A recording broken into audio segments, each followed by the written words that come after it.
Kryeministri Edi Rama mblodhi deputetët dhe ministrat e Partisë Socialiste për qarkun e Tiranës, një ditë pas Këshilli Bashkiak i Tiranës votoi për shkarkimin e Erjon Veliaj. Tirana nuk mund të vijojë më si një trup pa kokë dhe zgjedhjet e reja për kryebashkiakun shihen si një urgjencë nga kryeministri Edi Rama, edhe për shkak të bllokimit dhe ngecjes së shumë punëve në kryeqytet. Me nismen e socialistëve që çuan në fund urtin e tij, Këshilli Bashkiak votoi një ditë më parë propozimin për shkarkimin e Erjon Veliajt. Të mërkurën gjatë ditës, prefekti i Tiranës dorëzoi në zyrën e Ramës vendimin. Herët ai kishte patur një takim me nënkryetarët e bashkisë në prani të kandidate socialiste për të marrë drejtimin e kryeqytetit, Ogerta Manasterliu. Më të në krah, Rama u shfaq pas dite vonë në selinë e partisë në takimin e dytë me deputetët e kryeqytetit dhe ministrat e kabinetit të tij, një takim që qartasi sinjalizonte nisjen e fushatës për Tiranën. Edhe herë dua të besoj që të gjithë deputetët, ata që janë aktual, ata që ishin dhe për mua mbeten pjesë e skuadrës tonë të 11 majit, por dhe të gjithë ata të tjerët të cilët banojnë në Bashkinë e Tiranës, pavarësisht se janë deputet në qargje tjera siç janë prezident në lista këtu, do të mobilizohen që të përfshihen drejt për drejt duke marrë pjesën e tyre të përgjegjësisë mbi shpatulla sipas territoreve, sipas zonave, sipas njohjeve që kanë. Dhe sigurisht që duke mos pas asnjë dyshim për këtë, nuk kam po ashtu asnjë dyshim që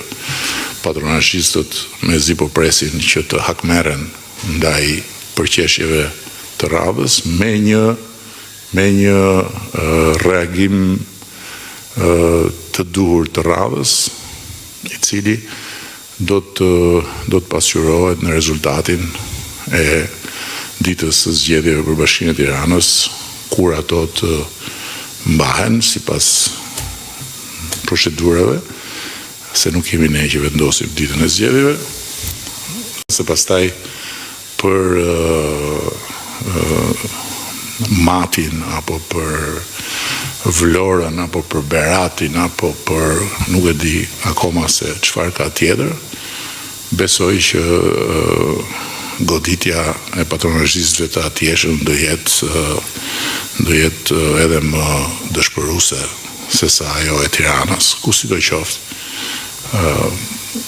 Prap se prap do të zhvillohet një garë, siç do zhvillohet kudo, sepse në fundit ne për këtë punë jemi këtu që të fitojmë çdo garë që na del përpara me qetësinë më të madhe dhe patjetër me bindjen se pavarësisht se ne jemi fitimtar pikërisht sepse vazhdojmë të zgjojmë më herë dhe të flem më vonë se sa humbësit. Shumë faleminderit. Tani të them një dy fjalë për organizimin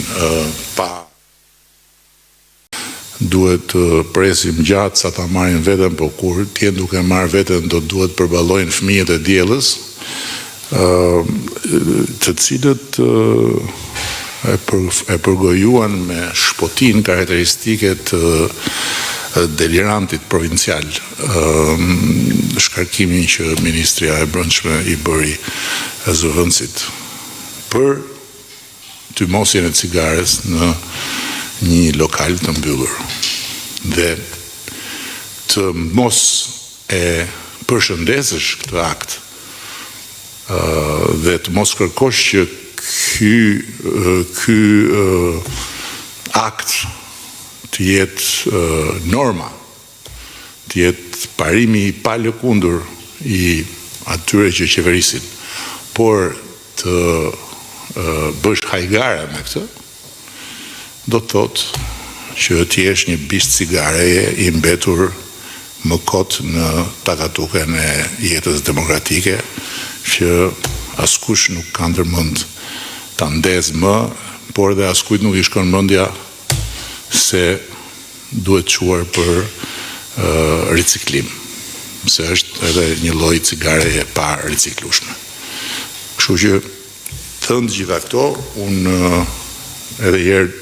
dua të besoj që të gjithë deputetët, ata që janë aktual, ata që ishin dhe për mua mbeten pjesë e skuadrës tonë të 11 majit, por dhe të gjithë ata të tjerët të cilët banojnë në Bashkinë e Tiranës, pavarësisht se janë deputet në qargje tjera si që janë prezident në lista këtu, do të mobilizohen që të përfshihen drejt për drejt, duke marrë pjesën e tyre të përgjegjësisë mbi shpatulla, sipas territoreve, sipas zonave, sipas njohjeve që kanë. Dhe sigurisht që duke mos pas asnjë dyshim për këtë, nuk kam po ashtu asnjë dyshim që patronazhistët mezi po presin që të hakmerren ndaj përqeshjeve të radhës me një reagim të duhur të radhës, i cili do të pasqyrohet në rezultatin e